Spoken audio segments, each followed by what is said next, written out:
नमस्कार दोस्तों। 12 अक्टूबर की करंट अफेयर्स में आप सभी का स्वागत है। और आज एक बहुत बड़ा दिन विजयदशमी भी है। विजयदशमी यानी बुराई पे अच्छाई की जीत। आज के दिन श्री राम ने रावण की बुराइयों के साथ साथ उनका अंत किया था। तो आप सभी को विजयदशमी की एक बार फिर से बहुत बहुत शुभकामनाएं। तो आइए देखते हैं कि 12 अक्टूबर की करंट अफेयर्स में आज के 10 मोस्ट इंपॉर्टेंट करंट अफेयर्स कौन से हैं, जो कि द हिंदू, इंडियन एक्सप्रेस और पीआईबी जैसी साइट से तैयार है। आइए पहले प्रश्न के साथ शुरुआत करते हैं। पहला प्रश्न है, 2024 के नोबेल शांति पुरस्कार से किसे सम्मानित किया गया है? ए निहोन हिरांको, बी हानकांग, सी डेविड बेकर या डी डेमिस हेबिसिस। ध्यान रखिए, इसका सही उत्तर है ए निहोन हिरांको। निहान हिरांको एक ऑर्गेनाइजेशन है, ध्यान रखिए। ठीक है, कहाँ की? जापान की। ठीक है, एक ऑर्गेनाइजेशन है जापान की, जिसको अभी हाल ही में शांति पुरस्कार से सम्मानित किया गया है। तो नॉर्वेरियन नोबेल समिति ने कौन देता है?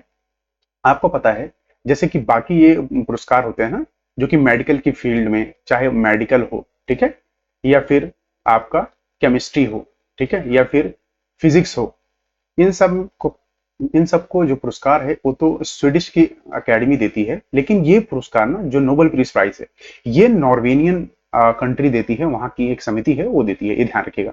तो जापानी संगठन निहोन हिरांको को 2024 का नोबेल शांति पुरस्कार देने का फैसला किया है। क्यों दिया गया है? हिरोशिमा और नागासाकी आपको पता है ना, 1945 में, आपको पता है 1945 में क्या हुआ था? यहाँ पे बम गिराए गए थे। किसके द्वारा? ये यूएसए द्वारा बम गिराए गए थे। उसी के ही ना परमाणु बम से बचे लोगों का यह जमीनी आंदोलन, जिसे हिबाकुशा के नाम से भी जाना जाता है, इसी के उपरोक्त में दिया गया है। ठीक है, ध्यान आ गया अब आपको? वहीं हान कांग को आपको पता है लिटरेचर के लिए दिया गया है। किसके लिए? लिटरेचर के लिए। ये 2024 के सभी हैं। और डेविड बेकर और डेमिस को, इनको दिया गया है, ध्यान रखिएगा, केमिस्ट्री के लिए। ठीक है, ये आपको ध्यान रखना चाहिए। ठीक है, आइए इसके साथ मोस्ट इंपॉर्टेंट जितने भी नोबेल पुरस्कार अभी दिए गए हैं ना 2024 के, उन सबको यहाँ पे हम रिवाइज कर लेते हैं। ठीक है, साहित्य का नोबेल पुरस्कार 2024 दक्षिण कोरिया लेखक हान कांग को उनके गहन काव्य गद्य के लिए दिया गया है, ये ध्यान रखिएगा। रसायन विज्ञान में 2024 का नोबेल पुरस्कार डेविड बेकर को कंप्यूटेशनल प्रोटीन डिजाइन के लिए उनके अभिनव कार्य के लिए, और डेमिस सहाबिस और जॉन एस जम्पर उनके अभूतपूर्व एआई आधारित प्रोटीन संरचना भविष्यवाणी के लिए सम्मानित किया गया है। विक्टर एम्ब्रोस और गैरी रुकवन को चिकित्सा के क्षेत्र में प्रतिष्ठित नोबेल पुरस्कार दिया गया है। देखिए, सब कुछ यहाँ पर आपको तैयार मिला है, सारे आंसर। अगर पूछा गया चिकित्सा के लिए किसको मिला है, तो विक्टर एम्ब्रोस और गैरी रुकवेन। भौतिकी के लिए, फिजिक्स के लिए तो जॉन हाफील्ड और जेफरी हिंटन, इनको एआई गॉडफादर भी कहते हैं। ठीक है, एआई गॉडफादर, ये भी आपको ध्यान रखना है। ठीक है, मशीन लर्निंग पर इन्होंने काम किया था, उसके उपरांत में दिया गया है। वही पहला नोबेल पुरस्कार 1901 में दिया गया था, ये भी ध्यान रखना है आपको। तब से यह प्रतिवर्ष स्वीडिश एकेडमी द्वारा दिया जाता है, मैंने अभी बताया था ना आपको। लेकिन पीस प्राइज कौन देता है? नॉर्वे। ठीक है, नॉर्वे। किस किस फील्ड में दिया जाता है, किसके नाम से दिया है? तो नोबेल पुरस्कार तब स्थापित किया था जब एक व्यवसायी और उद्यमी, इनका नाम था एल्फ्रेड नोबेल, इनकी मृत्यु हो गई थी ना, इसके बाद यह पुरस्कार तब से दिया था। किस किस फील्ड में? भौतिकी, रसायन विज्ञान, शरीर विज्ञान, चिकित्सा, साहित्य और शांति। ये देखिए, इसकी जो पुरस्कार राशि है बहुत बड़ी है। इसमें 10,35,000 अमेरिकन डॉलर दिए जाते हैं, जो कि बहुत बड़े, तकरीबन तकरीबन 8 करोड़ रुपए समझ लीजिए, 8 CR रुपीज। ठीक है, ये ध्यान रखिए। कुछ इस प्रकार का होता है, ये आर्थर नोबल की तस्वीर है। ठीक है, जो उसके साथ संलग्न होती है, आपको जो राशि दी जाती है। आइए अगला प्रश्न देखते हैं। अगला प्रश्न है, माउंट फुटनेस इंडिया समिट किस शहर में आयोजित किया जा रहा है? Very important.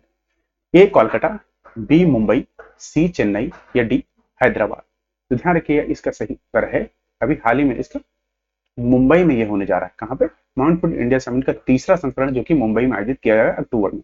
यह माउंट फूड साइंस सेंटर द्वारा आयोजित किया जा रहा है। कौन आयोजित कर रहा है? Mount food science centre. ठीक है, ये ध्यान रखिएगा। तो माइंडफुलनेस होता क्या है? अच्छा, माइंडफुलनेस होता क्या है? माइंडफुलनेस एक टेक्निक है जिससे आप एंगर मैनेजमेंट करते हो, क्या गुस्से को अपने कंट्रोल करते हो और ताजगी महसूस करते हो। ठीक है, एक विधि है ये। क्या है? एक विधि है, ध्यान रखिएगा।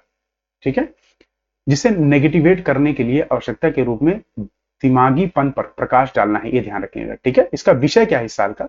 तो व्यवधान के युग में पनपे आज के व्यवसायिक चुनौतियों को नेविगेट करने के लिए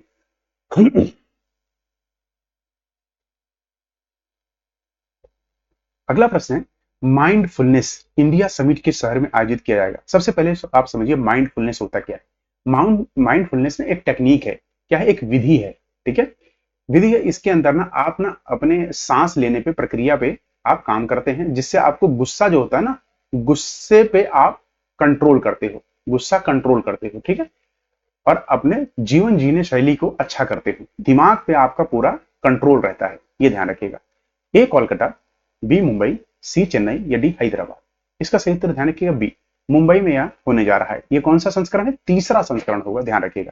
यह माइंडफुलनेस साइंस सेंटर द्वारा आयोजित किया जा रहा है। तो किसके द्वारा, science centre, mindful science centre. इस साल का विषय क्या है, तो 2024 का जो विषय है वो है व्यवधान के युग में पनपे आज की व्यवसायिक चुनौतियों को नेविगेट करने के लिए आवश्यक रूप से दिमागीपन पर प्रकाश डालना है, ये ध्यान रखिएगा, ठीक है। अगला प्रश्न देखते हैं कि ट्रैकोमा किस प्रकार का संक्रमण है जिसे हाल ही में भारत द्वारा सार्वजनिक स्वास्थ्य समस्या के रूप में समाप्त किया गया है। फंगल इन्फेक्शन है, वायरल इन्फेक्शन है, पैरासाइटिक है या बैक्टीरियल इन्फेक्शन। तो ध्यान रखिए एक प्रकार का बैक्टीरियल इन्फेक्शन है, ठीक है, ये आपको ध्यान होना चाहिए। तो विश्व स्वास्थ्य संगठन ने WHO ने अभी हाल ही में भारत को सार्वजनिक स्वास्थ्य समस्या के रूप में ट्रकोमा से समाप्त कर दिया है, अभी डिक्लेयर हुआ है, ठीक है। ट्रकोमा होता किसे है, तो एक जीवाणु है, ध्यान रखिएगा, कॉज बाय एक बैक्टीरिया जिसका नाम है क्लैमाइडिया ट्रैकोमैसिटिस, ये ध्यान रखिएगा, ठीक है। इंग्लिश में भी पूरा संस्करण है, आप यहां से इसको पढ़ सकते हैं जो लोग हिंदी में कंफर्टेबल नहीं है। आइए इसी के साथ ना मोस्ट इंपॉर्टेंट जितने भी बैक्टीरियल और वायरस डिजीज हैं उन सबको यहाँ रिवाइज कर लेते हैं, बड़ा मजा आएगा आपको। आप देखिए बहुत सारे क्वेश्चन आपके तैयार हो जाएंगे। जैसे वायरस के कारण होने वाले डिजीज, चिकन पॉक्स आपको पता ही होगा ना, कई बार प्रश्न आ चुका है, किसके होता है, वेरेसोला जोस्टर वायरस के कारण होता है। चेचक, ठीक है, यह वेरियोला वायरस के कारण होता है, ये ध्यान रखिएगा, ठीक है। सामान्य सर्दी या राइजोना वायरस के कारण होता है। एड्स जिसे एक्वायर्ड इम्यूनो डिफिशियंसी सिंड्रोम, इसकी फुल फॉर्म भी पूछी जाती है, ये किसके असर, ह्यूमन इम्यूनो वायरस HIV के कारण। खसरा, यह खसरा वायरस के कारण होता है। कष्टमाला, यह मम्स वायरस के कारण होता है। रेबीज, यह रेबीज वायरस के कारण होता है, जिसको रेब्डोवेरिया परिवार से होता है। डेंगू बुखार या डेंगू वायरस के कारण होता है, ठीक है, मच्छर के काटने से, ये भी ध्यान रखना है आपको। वायरल इन्फेसिलिटिस, यह मस्तिष्क की सूजन है जो रेबीज वायरस और हर्पीज सिंप्लेक्स के कारण होता है। अगला है विडाल टेस्ट, कई बार प्रश्न आ चुका है किससे संबंधित, तो टाइफाइड बुखार को निदान के लिए ना विडाल टेस्ट कराया जाता है कि है कि नहीं है, तो विडाल टेस्ट, ये ध्यान रखिए। बैक्टीरिया के कारण होने वाले, आइए देख लेते हैं कौन कौन से डिजीज हैं। जैसे डिप्थेरिया, यह कैरिन बैक्टीरियम डिप्थेरिया के कारण होता है। हैजा, यह विब्रोया हैजा के कारण होता है। कुष्ठ रोग, यह माइकोबैक्टीरियम लेप्री के कारण होता है। निमोनिया, यह स्टोकवस निमोनिया के कारण होता है। टिटनेस, यह क्लोडोमिरन टेटनी के कारण होता है, ये ध्यान रखिएगा। टाइफाइड, यह साल्मोनेला टाइफी के कारण होता है। क्षय रोग, यह आपका माइकोबैक्टीरियम ट्यूबरक्लोसिस के कारण होता है। प्लेग, यह आपका सर्नेसिया पेस्टिस के कारण होता है। स्ट्रेप थ्रोट, यह स्ट्रेप्टोकोकस मूत्र पथ के कारण होता है। मोनोरिया, यह निसेरिया मोनोरिया जीवाणु के कारण होता है। वहीं ग्लैमोटाइया, यह क्लैमिडिया ट्रैकोमस के कारण होता है। अगर माफ करिएगा मेरी प्रोनाउंसिएशन ठीक नहीं होगी, बिकॉज कई बार प्रोनाउंसिएशन थोड़ी गलत हो जाती है, मैं समझता हूँ। तो क्लैमिडिया ट्रैकोमेटिस के कारण होता है, ये ध्यान रखिएगा। आइए अगला प्रश्न देखते हैं। अगला प्रश्न है, हाल ही में किस संगठन ने यूरोपा क्लिपर मिशन शुरू किया है। ए इसरो, बी जाक्सा, सी CNSA या डी नासा। देखिए सबसे पहले आपको ये भी पता होना चाहिए किस किस की स्पेस एजेंसी है। जैसे इसरो इंडिया की हो गई, ठीक है, जाक्सा आपकी जापान की हो गई, ये आपको पता होना चाहिए। CNSA आपकी चाइना की हो गई, ठीक है, नासा आपकी USA की हो गई। तो ध्यान रखिए इसका सही उत्तर है डी, नासा USA की एजेंसी है, उसने अभी यूरोपीय क्लिपर मिशन शुरू किया है, ठीक है। तो नासा यूरोपीय क्लिपर मिशन लॉन्च करेगा, अभी ध्यान रखिएगा। इसका कारण क्या है, तो चंद्रमा में एक यूरोप, चंद्रमा का एक यूरोप है ना, यूरोपा, यूरोपा क्या है, यूरोपा एक चंद्रमा है, किसका, आपको पता है जुपिटर का, सबसे बड़ा। एक अलौकिक जीवन संकेतों के लिए पता लगाना कि उस पर भी जीवन संभव है कि नहीं। यह मिशन अंतरिक्ष अन्वेषण में एक प्रमुख मील का पत्थर है, जिसमें नासा का अब तक का सबसे बड़ा अंतरिक्ष यान शामिल है, ये ध्यान रखिएगा। नासा का गठन 1958 में हुआ था, मुख्यालय इसका वाशिंगटन DC में, ठीक है। आइए अगला प्रश्न देखिए। अगला प्रश्न है, हाल ही में केंद्र सरकार ने कैमूर वन्यजीव अभ्यारण्य को टाइगर रिजर्व में विकसित करने को मंजूरी दी है, जो किस राज्य में स्थित है। ए बिहार, बी गुजरात, सी छत्तीसगढ़ या डी केरल।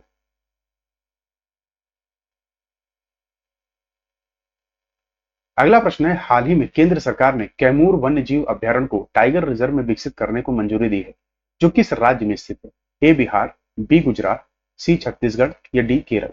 ध्यान रखिएगा, इसका सही उत्तर है ए, बिहार राज्य में स्थित है। ठीक है, ये आपको ध्यान रखना है। इसके साथ साथ मोस्ट इंपॉर्टेंट पॉइंट कि कहां पर है, तो कैमूर, कैमूर जिला है, ये ध्यान रखिएगा। ठीक है, तो केंद्र सरकार ने कैमूर जिले, और कौन करता है इसको, ये भी आपको पता होना चाहिए। तो केंद्र सरकार करती है, राज्य सरकार नहीं। ठीक है, बिहार के दूसरे भाग अभ्यारण्य के लिए अपनी संवैधानिक अभी हाल ही में रिपोर्ट सौंपी है, ये ध्यान रखिएगा। वहीं पश्चिम चंपारण में वाल्मीकि टाइगर रिजर्व अब तक का बिहार का एकमात्र टाइगर रिजर्व था, ये ध्यान रखिएगा। ठीक है, अभी तक एक थे, अब कितने हो जाएंगे, दो। वहीं एनटीसीए मतलब राष्ट्रीय बाघ संरक्षण अधिकरण पर्यावरण और जलवायु परिवर्तन मंत्रालय के तहत एक संवैधानिक निकाय है। तो स्टैच्यूरी बॉडी है, ये ध्यान रखना। कई बार पूछ लिया जाता है कि नेशनल टाइगर कंजर्वेशन अथॉरिटी कैसी है, ये ध्यान रखना। इसका गठन बाघ संरक्षण को मजबूत करने के लिए 2006 में किया गया था। किसके तहत? इसका तहत वन्य जीव संरक्षण अधिनियम 1972 के सक्षम प्रावधानों के तहत किया गया था। ठीक है, अगला प्रश्न देखते हैं। अगले प्रश्न से पहले एक बारी देखिए, चीफ मिनिस्टर कौन है यहाँ के? बिहार के नीतीश कुमार। गवर्नर है यहाँ के राजेंद्र आर्लेकर। अगला प्रश्न है, अंतरराष्ट्रीय बालिका दिवस कब मनाया जाता है? ए 9 अक्टूबर, बी 12 अक्टूबर, सी 11 अक्टूबर या डी 7 अक्टूबर? इसका सही उत्तर ध्यान रखिएगा, सी 11 अक्टूबर को प्रतिवर्ष विश्व बालिका दिवस मनाया जाता है। अंतरराष्ट्रीय बालिका दिवस की इस साल की इसे कब स्टेब्लिश किया गया था? 2012 में पहली बार, ये ध्यान रखिएगा। यह लैंगिक असमानता, मतलब आप देखिए लड़का लड़की में कितना भेदभाव है भारत में अभी भी। लिंग अनुपात आप देखेंगे ना, तो लड़कों की अभी भी ज्यादा है और लड़कियों की कम है। अच्छा, एक होमवर्क प्रश्न आपको यहाँ पे मिलता है, बताइए हमारा सेक्स रेशो क्या है?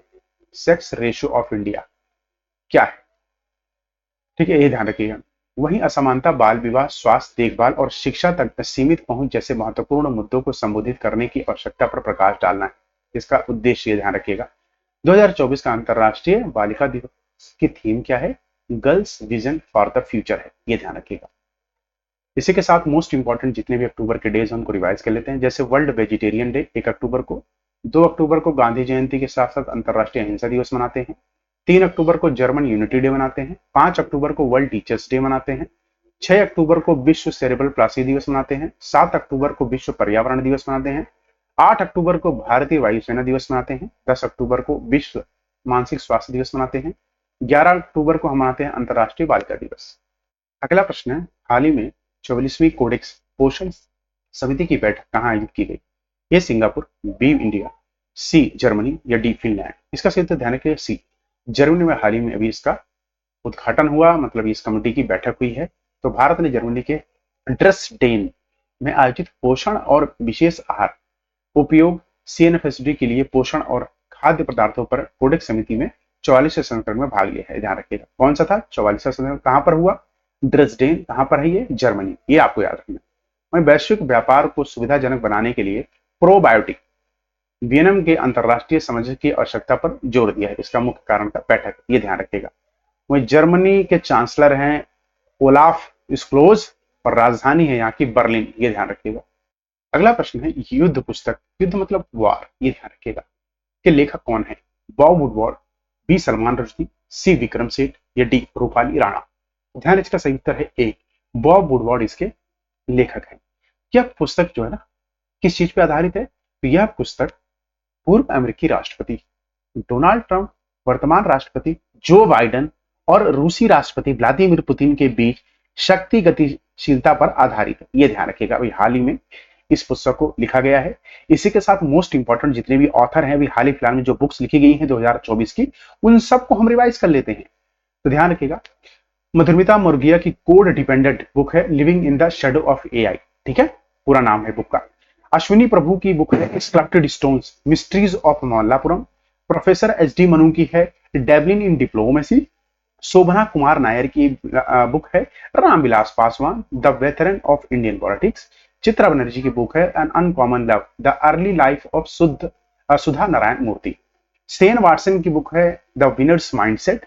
बिंबेश्वरा चल्ला की बुक है India the road renaissance a vision and agenda. D Subbarao की बुक है just a mercenary. Salman Rushdie की बुक है नाइफ। साम पित्रोदा की बुक है the idea of democracy. S Raman की बुक है from a car shed to the corner room and beyond, ये ध्यान रखिएगा, ठीक है। मोस्ट इंपॉर्टेंट 2024 की किताबें हैं जिनके राइटर्स ये हैं, ध्यान रखिएगा ऑथर्स। अगला प्रश्न है हमारा, हाल ही में राफेल नडाल ने टेनिस से सेवानिवृत्ति की घोषणा की, मतलब रिटायरमेंट की, वह किस देश के लिए खेलते हैं?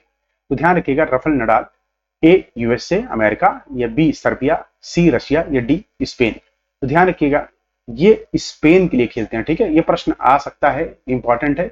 सबको पता है टेनिस के प्लेयर तो है ही, खेलते किसके लिए हैं ये ध्यान रखिए। 22 ग्रैंड स्लैम इनके नाम है, कितने? 22, ठीक है, 22 ग्रैंड स्लैम इनके नाम हो रखे हैं। अच्छा, इनका अंतिम टूर्नामेंट कहां खेला जाएगा? तो मलागा में खेला जाएगा, डेविस कप। डेविस कप किससे संबंधित है? यह प्रश्न भी आ चुका है, ये ध्यान रखिएगा। तो क्या डेविस कप किससे संबंधित? टेनिस से, ठीक है, ये ध्यान रखिए। इसी के साथ आइए मोस्ट इंपॉर्टेंट जितने भी टेनिस के अभी हाल ही में टूर्नामेंट हुए ना, उन सबको यहाँ रिवाइज कर लेते हैं। देखिए, कई बार प्रश्न आता है किस कोर्ट पे खेला जाता है, किस देश के मतलब नागरिक हैं या किस देश से खेलते हैं, ये सभी प्रश्न बहुत इंपॉर्टेंट हो जाते हैं। सारा लिस्ट जो 2024 की है ध्यान रखिएगा, ठीक है, 2024 की है। जैसे ऑस्ट्रेलिया ओपन किसने जीता था? हार्ड कोर्ट पर खेला जाता है। पुरुष की श्रेणी में जेनिक सिनर ने जीता था जो कि इटली के हैं। डेनियल मेदवेदेव को हराया था जो कि रूस के हैं। महिला की श्रेणी में आर्यना सबलांका बेलारूस की हैं। इन्होंने जेंग किनवेन को हराया था जो कि चाइना की है। फ्रेंच ओपन की बात करें तो क्ले कोर्ट पर खेला जाता है, ठीक है। मेल में कार्लोस अल्कजार हैं स्पेन के, इन्होंने हराया था अलेक्जेंडर जेवरे जो कि जर्मनी के हैं। वुमेन कैटेगरी में ईगा स्वेतवे जो कि पोलैंड की हैं, कैरोलिना मुआचोव को हराया था जो कि चेक गणराज्य की हैं। विंबलडन की बात करें तो ध्यान रखिएगा प्राकृतिक घास पर खेला जाता है, विंबलडन प्राकृतिक घास पर खेला जाता है। मेल कैटेगरी में कार्लोस अल्कराज स्पेन के हैं, इन्होंने नोवाक जोकोविक को हराया था जो कि सर्बिया के हैं। वुमेन कैटेगरी में मार्कोटा वंड्रोवा जो कि चेक गणराज्य की हैं, इन्होंने हराया था चमोली पोलेनिको जो कि इटली की हैं। यूएसए ओपन हार्ड कोर्ट पर खेला जाता है। जेनिक सिनर जो हैं इटली के, इन्होंने हराया था टाइटर फिश को जो कि यूएसए के हैं। वुमेन कैटेगरी में आर्यना सबलांका जो कि बेलारूस की हैं, इन्होंने जेसिका पेगुला को हराया था जो कि यूएसए की। मतलब इसमें दोनों यूएसए के प्लेयर हारे थे, यूएसए में दोनों नहीं जीते। और इटली के जेनिक सिनर, भाई पाप कहां के लोगों ने किया है? इटली के। सिनर से याद रखना। आर्याना सबलांका कहां के? बेलारूस, देखो लंका बेलारूस, ठीक है, याद रखिएगा। अल्कराज स्पेन के, ठीक है, स्पेन के हैं अल्कराज, ये ध्यान रखिएगा, ठीक है। आइए इसी के साथ अगला देखते हैं प्रश्न कौन सा है। अगला प्रश्न है, पद्म भूषण पुरस्कार से सम्मानित पी वेणुगोपाल का हाल ही में निधन हो गया, वह किस क्षेत्र से संबंधित थे? चिकित्सा के क्षेत्र से, या विज्ञान थे, साइंटिस्ट थे, या एआई प्रौद्योगिकी से, या जर्नलिस्ट पत्रकार थे? तो ध्यान रखिएगा एक जाने माने या हार्ट सर्जन थे, कार्डियोलॉजिस्ट थे, ठीक है। कार्डियोलॉजिस्ट, कार्डियोलॉजिस्ट क्या होता है? जो हार्ट की देखभाल करता है, ठीक है, हार्ट, दिल, दिल का मामला है भाई, ठीक है, ये ध्यान रखिएगा। तो एम्स के पूर्व निदेशक भी रह चुके हैं। कार्डियोलॉजिस्ट सर्जरी के अग्रणी डॉक्टर पी वेणुगोपाल ने भारत का पहला हृदय प्रत्यारोपण किया था। 50,000 से ज्यादा सर्जरी कर चुके हैं ये। इनको पद्म भूषण पुरस्कार भी दिया गया था, क्यों? क्योंकि वंचित जो लोग पैसा नहीं दे सकते ना, उनका फ्री में इलाज करते थे ये ध्यान रखिएगा। इसके साथ साथ आइए जितने भी ओब्यूचरीज हुई हैं, मतलब जो लोग अभी हाल ही फिलहाल में फेमस व्यक्तियां मरी हैं, उन सबको यहां देख लेते हैं। अभी आपको पता है रतन टाटा जी, रतन टाटा, ये टाटा समूह के चेयरमैन थे, ठीक है, ये आपको ध्यान रखना है, इनका भी निधन हुआ था। सुशील मोदी बिहार के पूर्व मुख्यमंत्री, ये भी खत्म हो गए। सलमान बिन रज्जाक प्रसिद्ध उर्दू लेखक थे, ये भी खत्म हो गए। पॉल अलेक्जेंडर अमेरिकी the man in the iron lung नाम से फेमस थे, इनका भी निधन हो गया। गजल गायक पंकज उदास का निधन हो गया। देश के सबसे बुजुर्ग टेस्ट क्रिकेटर दत्ताजीराव गायकवाड़ का निधन हो गया था। भारत की पहली ओरल मौखिक गर्भ निरोधक गोली सहेली की खोज करने वाली डॉक्टर नित्या आनंद का खोज। देखिए प्रश्न कैसे आएगा कि भैया डॉक्टर नित्या आनंद, डॉक्टर नित्या आनंद का किस क्षेत्र से संबंधित है, ठीक है, आपको पता नहीं होगा तो लिखा नहीं था। अगला है यामिनी कृष्णमूर्ति, भरतनाट्यम की बहुत अच्छी, जिसे कहते हैं कि ये नृत्यकर्ता थी, इनका निधन हो गया। अंशुमन गायकवाड़ क्रिकेटर, इनका निधन हो गया। पंडित राजीव तनराथन सरोद वादक थे। कमला बेनीवाल राजस्थान की पहली महिला मंत्री थी। पीटर हिग्स ब्रिटिश भौतिक वैज्ञानिक। शास्त्रीय गायिका प्रभा अत्रे किनारा घराने से संबंधित था। मुनव्वर राणा मशहूर उर्दू गायक थे, इनका निधन हो गया। इब्राहिम राइसी ईरान के राष्ट्रपति, इनका भाई हेलीकॉप्टर में निधन हो गया था, आपको याद है ना, है ना। बुद्धदेव भट्टाचार्य पश्चिम बंगाल के पूर्व सीएम। शोभना वनाडे गांधीवादी सामाजिक सुधारक, इनका निधन हो गया। राम नारायण अग्रवाल अग्निमैन ऑफ इंडिया कहते थे भैया इनको, ठीक है, अग्नि मिसाइल्स के जनक थे। नटवर सिंह पूर्व विदेश मंत्री, one life is not enough इनकी बुक है, ठीक है, इनका भी अभी निधन हो गया। इसी के साथ यह संस्करण पूरा हुआ। आप सभी का बहुत बहुत शुक्रिया। कल फिर मिलेंगे नए लेक्चर के साथ, तब तक अपना ख्याल रखिए। जय भारत।